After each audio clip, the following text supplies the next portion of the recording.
So this is a talk about glass, and in specific, building new experiences for glass. I'm Timothy Jordan. That is me. Hi. I'm a developer advocate at Google on Glass. If you want to get in touch online after this, go ahead and check out google.com/+TimothyJordan. But we want glass in our field of vision. So all I have to do is look up quickly, and there's the screen. So on the side here, as you may have guessed, is a touchpad. I'm going to go ahead and tap on that, and it's going to take me to the home screen. If I go ahead and slide down, it'll dismiss, kind of like the back button on your Android phone. And it can also hear me. Okay, Glass, Google, how do you say thank you in Japanese? Oh, arigato. So you'll see that. You can clap as much as you want. It's totally fine. So that was a live Google search right there, and it gave me a result on the screen that I could see.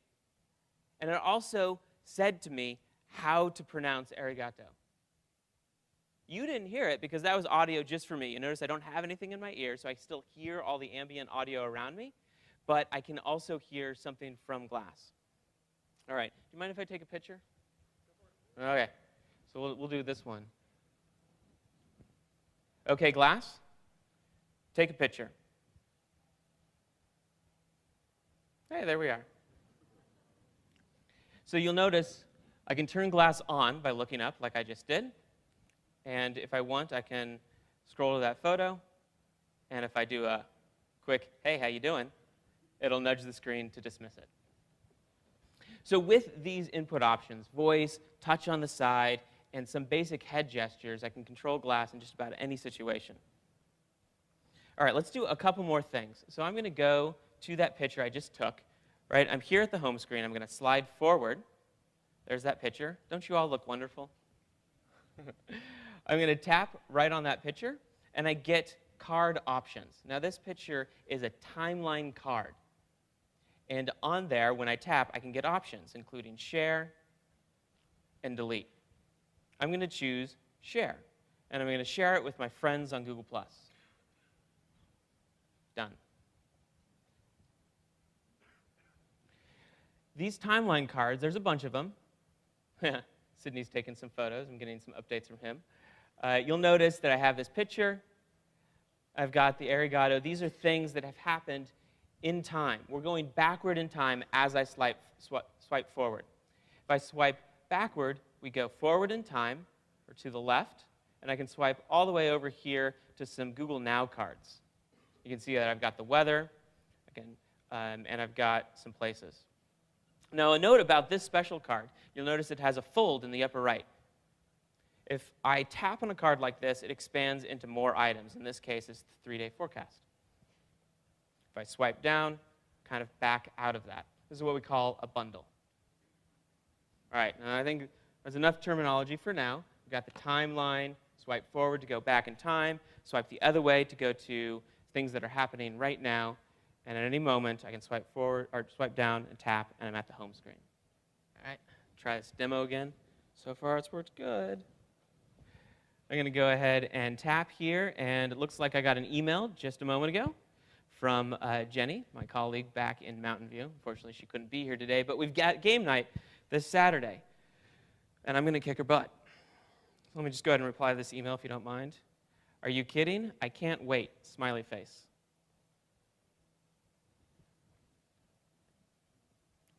And it's going to send that message to her.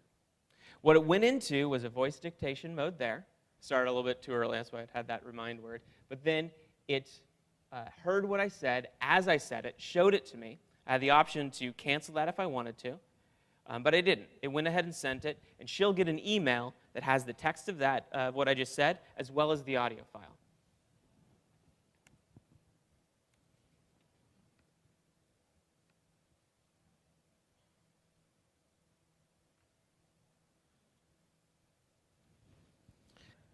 A timeline card is just a discrete bit of data that you send to Google, and then Google syncs to the user's Glass for you. Now remember that diagram? all that syncing and knowing whether the device is online or offline, that's all done for you by Google. And up to and including how to display these things on glass and actually rendering that UI. Now, these timeline cards can be text, images, rich HTML, it can be video. And they can also be bundles of things. Remember, we saw this with the weather card.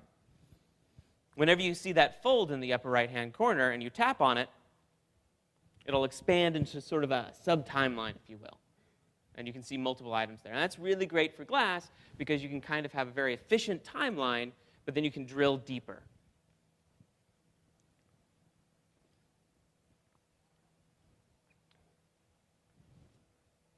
Now, this is what it looks like in code. And it could be just as simple as this. You got a text variable set to hello world, you send that to Google, and we push a timeline card to the user that says hello world. You can insert images this way using a multi-part request. And you can insert rich HTML as well.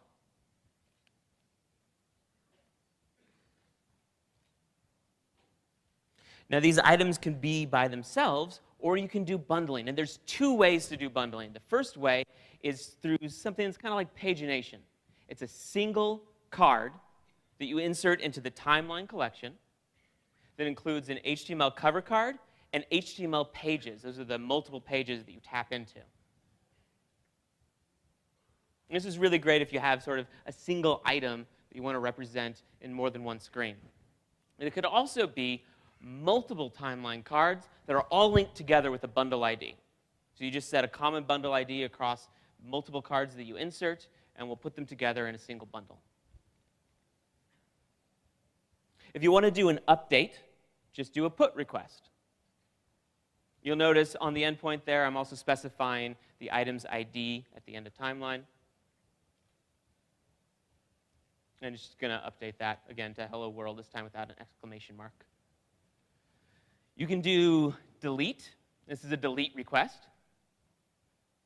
And of course, you can list any single item or the whole list of items. All right, so those are cards. You can insert them. They can be lots of different types. There's also these card options. Now remember, I tapped on that picture, and I got share and delete. Well, you can specify that menu when you insert a timeline card, and it's really easy to do. There's two types of these these card options, if you will. There's reply, and there's read aloud. Those are system options. You can also do custom options, which are whatever you specify. They have your display name, your icon, and they do what you want them to do. To insert system options, all you have to do is name them. So you can see we're back to this timeline card insertion, and we're specifying in the JSON, hello world, and I'm also specifying an array of card options. And the one that I specify, I'm just naming it read aloud. And that'll add read aloud to this timeline card. If I want a custom option, I got to specify just a few more things. You'll see the action here is custom, but then I'm specifying an ID, display name, and an icon URL. In this case, love, as if you were to love an item on a service, because we're in Austin. No? Come on, there's so much love around here. We've got some share entities. Remember when I tapped on that picture, and then I tapped on share, and I got my Google Plus circle for friends? Well, Google Plus is a Glass service using the API. It added that share entity for me. Any Glass service out there can add their own set of share entities so that when I take a picture or a video on Glass, I can send it to any one of those services.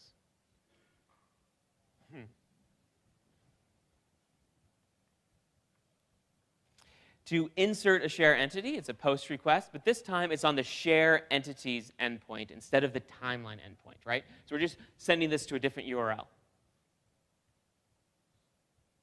Go over to the picture I took of y'all, and I'm going to tap. I get my card options there. I'm going to tap on Share, and I'm going to swipe to Sketch.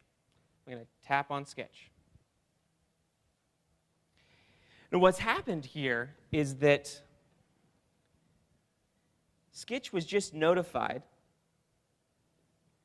that I took an image and I shared it with it, right? Now, again, how that happens is I tap on the card option. Now, Sketch had previously inserted a subscription and said, I want you to notify me at this point whenever the user hits this share entity.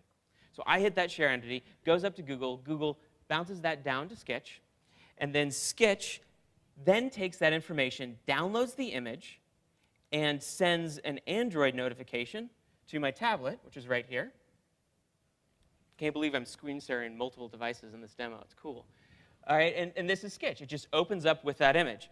I'm going to go ahead and, let's see. I'm going to fuzz out my friends from Engadget over here. Oh, I'm just kidding. I love you guys. And let's go ahead and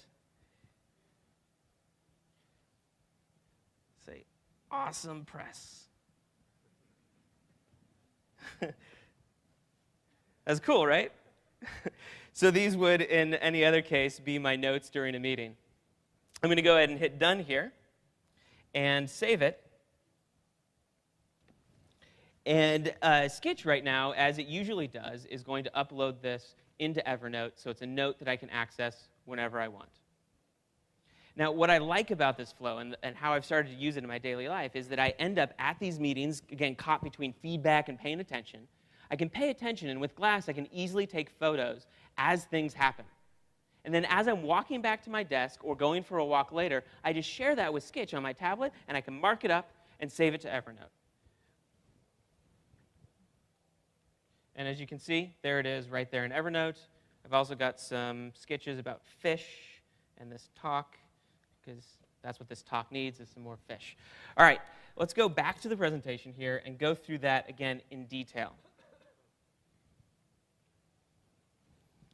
So starting with the OAuth flow again, when I authorize Evernote to do things on my behalf, right afterwards, it inserts a share target for Sketch, or a share entity. And it adds a subscription for timeline updates. Later, I take a picture. I choose to share it with Sketch. Google's then notifies Sketch there's an update. Sketch pushes that to one of my devices. I mark it up. I save to Evernote. And that's my day. I got a timeline card right at the front there that I took a photo of the demo device. So that's why there's multiple me's. Anyway, this is really an excellent photo. I know, I took it. I'm going to go ahead and tap on it, and I get card options for all of these emoticons. And in fact, all the way at the end, I also have the ability to reply, which will add a comment to this post. Again, super simple, quick interaction that I can do while I'm going about my day. I'm going to choose on Smile. And that's done. Path is going to get that notification, and it's going to add a smile from this demo account to that photo. Let's look at that flow. Let's start one more time at the OAuth portion, right? I, as a user, go to Path, and I say, I want you to send stuff to Glass. I give permission, and then Path immediately inserts a subscription to timeline updates. Then, as I'm going about the rest of my day, or the week, or the whatever, Path is sending me pictures from the people that I know really well, the people that I love. And I can tap on any one of these as they come in, and I can add a comment, or I can choose one of those emoticons without really even breaking my stride. Now that